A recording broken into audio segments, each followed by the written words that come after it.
صدق الله العظيم وبلغ رسوله الكريم ونحن على ذلك من الشاهدين والشاكرين والحمد لله رب العالمين ثم نصلي ونسلم على أفضل الرسل وأكرم الخلق سيدنا محمد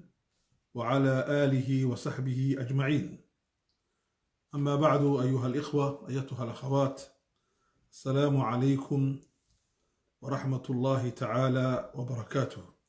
ولليال إلهي بمهضل تبارك وتعالى إنه سامحي إنان اسكوغو إما النمر لباد أما أنكو كلنو كلن كيني عادقها إن شاء الله تعالى. إخواني ولليال وحان maanta ku ballansannahay sida ay noogu taallay maxaanku idhahdaa ogeysiiskii amba iclaamkii aan soo dhignay dhowr iyo 40 minute ka hor mowduuc ku saabsan ka hortagga cudurkan aadka dunida faraha adag ugu haya ee loo yaqaano corona virus amba loo yaqaano COVID-19. waxa weeyaan walaalayaal adduunyadan aanu ku noolahay isbedel laxaad leh ayaa ka dhacay. waxaa abuurmay 1991 wixii loo bixiyey nidaamka caalamiga ee cusub, النظام العالمي الجديد, kadib markii uu dhacay dowladdii weyneyd ee loo yaqaanay midowga Soviyetic. waxaa markaa soo baxay hal dowlad oo dunidoo dhan gacanta ku dhigtay. waxaa bilaabmay mashruucii loo bixiyey mondialisation amba globalization amba cawlama loo bixiyey caraynta caalamkan in laga dhigo hal heejad ah. nidaamkaa cusub ayaa bilaabmay. waxaa keenayna 4 arrimood oo waaweyn oo ay ugu horeyso dhicistii uu dhacay ruushku, horumarka laga gaadhay dhinaca warisgaadhsiinta, dhaqaalaha dunida oo la mideeyey oo maskax quraata loo sameeyey, iyo hal awoodood oo adduunka qabsatay. sidaa daraaddeed dowladahan markii ay bilaabmatay nidaamkan loo yaqaano mondialisationka amba globalizationka amba cawlamada sida loo kala bixiyey, waxay u bixiyeen culimo waaweyn oo dunida tan daba gurtay. fikradda waxay u bixiyeen americanization amba americanisation, amrikatul caalam, in dunida la maraykaneeyo, dadku inay isku ekaadaan, hamburger ay wada cunaan, jimis ay wada xidhaan, coca-cola ay wada cabbaan, kii kooka hawaayana bebsiga u cabo, inaa maaragtay markaa ay noqoto dunidu maaragtay wax maaragtay meel quraate laga maamulo. arrintaas waxaa bilaabmay baan oranay 1992 kadib kowdii ninkii loo oran jiray Bushkii aabbaha ahaa ayaa bilaabay. waxaa markaas soo baxay 2 buug oo aad u culusaa oo ay kala qoreen nin la yidhaahdo Fukuyama iyo nin kaleyte oo isagana maaragtay qoray buugii loo bixiyey sidaam alxadaaraat amba loo bixiyey siraacu alxadaaraat, isku dhicii civilizationada. markaa ka kaleetana wuxuu qoray taariikhda gabagabadeedii. labadan buug waxaa lagu macneeyey 2 arrimood. waxaa lagu macneeyey adduunkan waxaa soo maray 800 oo ilbaxnimo, sida ay qortay wakaaladda UNESCO ee raacsan jumciyadda qurumaha ka dhaxaysa. 800 ee xadaaradood dhammaantood waxay ku dhammaadeen inqiraad ambase waxay ku dhammaadeen burbur. xadaaro walbaba ilbaxnimo walba waxay ku dhex baaba'day ilbaxnimadii ka dambaysay ee ka culusayd ee ka weyneed. ninkan maaragtay qoray isku dhicii xadaarooyinka amba sidaamul xadaaraadka qoray wuxuu isagu ku macneeyey 7 xadaaradood baa baabi'i kari weyday. 7 xadaaradood waa xadaaradaha waaweyn ee dunida maanta ka taliya, waxaana ugu culus buuri xadaaradda reer galbeedka, wuxuuna ku daray xadaaradaha burburi kari waayey ee laga adkaan kari waayey xadaaradda islaamka. okay markaas ninka kaleeta laakiin oo asalkiisu Japan ka soo jeedo Fukuyama oo Mareykan ah labaduba jaamacadda Harvard bay ka dhigaan political science ka amba politiga culum siyaasa science ka ay ka dhigaan culumtiisa siyaasadda culumteeda ka dhigaan waxa ay labaduba ninka dambe uu yiri taariikhdii way dhamaatay taariikhdii bini aadamku way gabagabowday waxay ku gabagabowday xadaaradda reer galbeedka ninka doonaya inuu noqdo qof noolaan kara waa inuu qaato qiyamka ilbaxnimada reer galbeedka akhlaaqda iyo dhaqanka reer galbeedka markaas daraadeed waxa la yiraahdaa mujtamacan maanta dunida waxa ka taliya waa xadaaradda reer galbeedka laakiin waa xadaarad saddex arrimood iska leh arinta koowaad ee xadaaradani leedahay waxa weeye waa xadaarad rationaal waa xadaarad aqlaani ah markay wax eegayso waxay ku egtaa aqli waxaan ma saxba mise waa qalad waxay ku egtaa aqliga laba waxay dhahdaan waa xadaara maadiya waa xadaara material waa xadaarad haysata awood oo dhan ilaahay uu siiyey tabaaraka wa tacaala maxamed qutb wuxuu dhahdaa waxa la siiyey awoodda cilmiga waxa la siiyey awoodda dhaqaalaha waxa la siiyey awoodda siyaasadda waxa la siiyey awoodda fikirka waxa la siiyey awoodii kaleeto ee iclaamka warbaahinta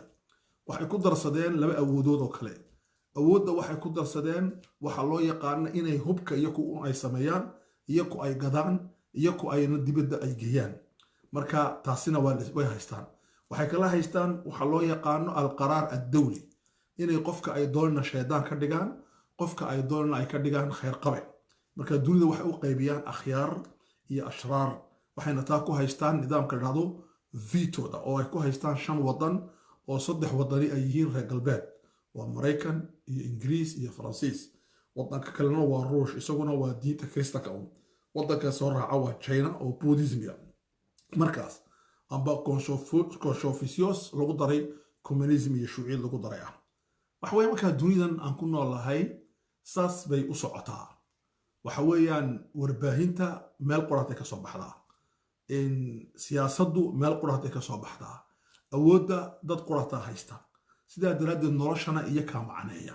inta kaleetana waxay u yihiin inta wax macneynaysa arday bay u yihiin kuwa aan ardaynimada diidayna waxay u kala baxaan laba qolo qolada ardaynimada diiday waa qolo iyadu wixii la sheegaba diida oo tiraada waxa waxba kama jiraan wax kala maqan oo in la helo loo baahan yahay qolo kaleeta oo ardaynimada diidayna waa qolada islaamka fahantay waxay leeyihiin maya anaku ardaynimo ma ogolin waxaan ogol lahay wax la yiraahdo nidiya inaan wada sheekaysano lianna waxaan haysanaa aragtida aad haysiin aragti ka duwan walow aad awoodii haysataan laakiin awoodii fikirka ma haysataan walidaalika waxaan dhadaa waxaa jira fikratul quwwa iyo quwwatul fikra waxaa jirta fikratul quwwa dad aaminsan xoog fikradooduba waa xoog man lam yakun maci fa huwa diddi iyo dad aaminsan quwwatul fikr inay fikradu xoog badan tahay marka anagu waxaan ku jirnaa dadka aaminsan aqoonta iyo caqliga iyo cilmiga iyo ruuxdu inay ka awood badan tahay xataa marka qaarkood awoodaha kale ee la sheeganayo sidaa daraadeed walaalayaal cudurkan yar ee corona la dhahdo amba maaragtay la dhahdo COVID-19 wuxuu ka bilaabmay dalka Chinaha wuxuu u baxay wadano kaleeto kadib markaas waxaa soo baxday 3 macno in lagu macneeyo 3 macno maxay yihiin macnaha koowaad waa macnaha ruuxaaniyiintu ay qaateen wadaadada kaniisaduna way sheegeen wadaadada yuhuuduna way sheegeen wadaadada muslimiintuna way sheegeen wadaadada buudiyiintuna way sheegeen wadaadada siikhuna way sheegeen waxay dhahdeen ilaahay baa bini aadamka u cadhooday marka ilaahay cadhadiisii bay ka soo baxday arrintani tafsiirkaas waa tafsiirka ruuxaaniyiinta tafsiir kale ayaa jira waa tafsiirka ay ku fasireen dadka ta'aamuriga dhahdo dad kale war waxaan waa la sameeyey wasaaradda arrimaha dibadda ee dalka Chinaha waxaa ka soo baxay qaraar amba afhayeenka wasaaradda arrimaha dibadda wuxuu sheegay inay ciidamada Mareykanku ay sameeyeen oo ay ku soo tuureen maaragtay u ahaan dalka Chinaha si ay arintaasi dib ugu dhigto dhaqaalaha dalka Chinaha arintaasina wadaadka u taliya diinta maaragtay islaamka shiicada dalka Iran murshidka weyn isaguna sidaas oo kale ayuu sheegay wuxuu yiri dagaalkii biyolojiga ayaa bilaabmay. arrintaas waa arrinta labaad. tafsiirka saddexaad waxa weeyaan waa tafsiir isaguna xataa nin kaleeto oo maaragtay ka hadlaya habeen dhawaato aljaziira oo dalka turkiga fadhiya oo cilmi baadho weyna arrintaasuu sheegay isagoo oo daba guraya oo sheegay inuu xataa ninka maaragtay sameeyey microsoftiga xakuma inuu hore u sheegay 2017 inay dhici doonto dagaalo biyoloji ah, inay xataa wasiirka arrimaha dibadda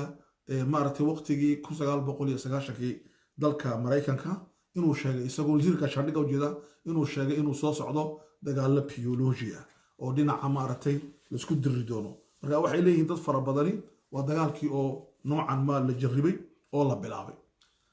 markaasi qola saas u macnaysa tafsiir ruuxaaniya. tafsiirka labaad waxaan waa tafsiir ta'amuriya oo wax kastiba waa laga dambeeyaa. tafsiirka saddexaad waa tafsiir cilmi ah. waxay leeyihiin waxani waa cudur abuurmay ka abuurmay qalad bini aadamku uu sameeyey.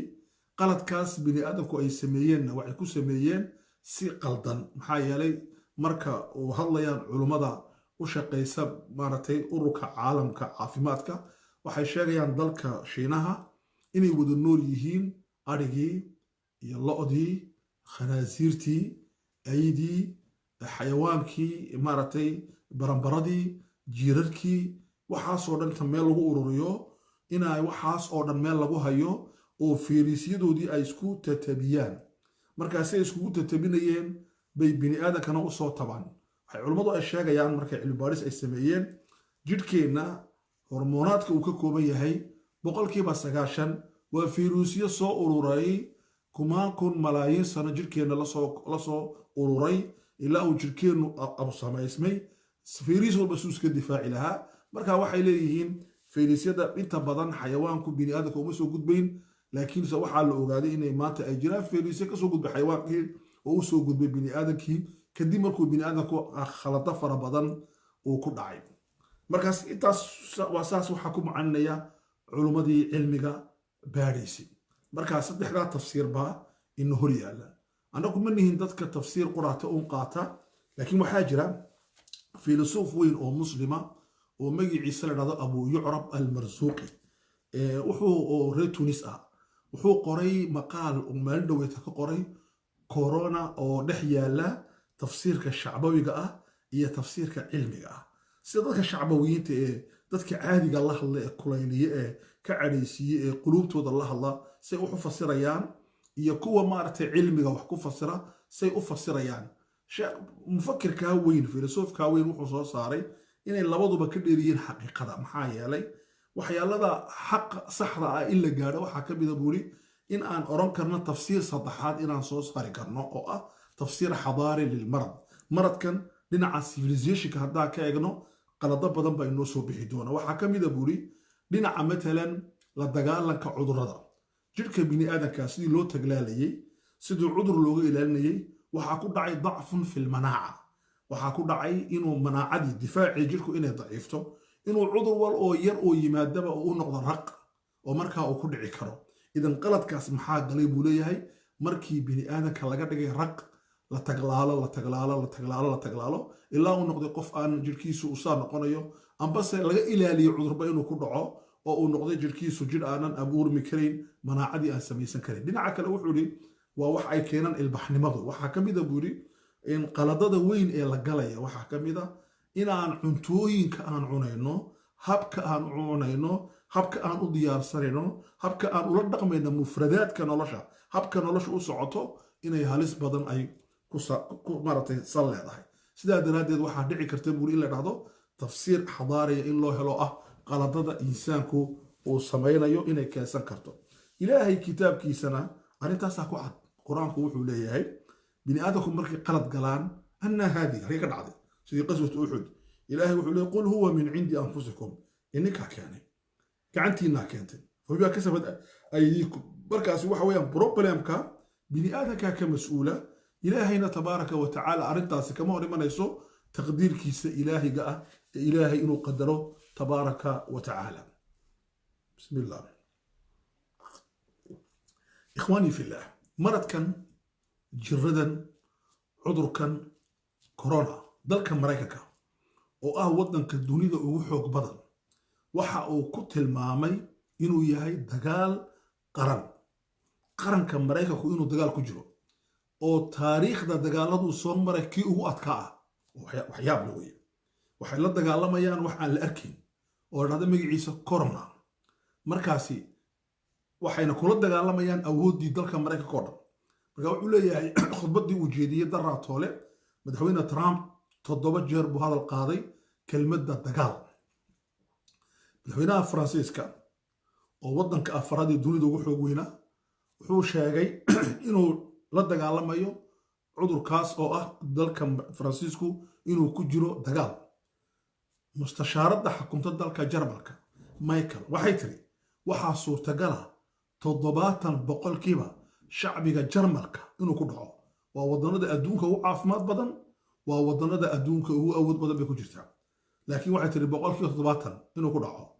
ra-iisul wasaaraha dalka ingiriiska wuxuu yidhi waxaa laga yaabaa in uu cudurkani naga qaado dad aan jecel lahay ayaamaha soo socda qolo kale waxay sheegeen oo rag u shaqeeya ururka caalamiga caafimaadka 30 malyan oo qof inuu ku dhaco dagaal sanadkan intuuna dhammaan jiradan amba cudurkani markaas waa cudur wadannadii waaweynaa ay sidaa ula taacayaan ay ula dhaqmayaan ay uga cabsanayaan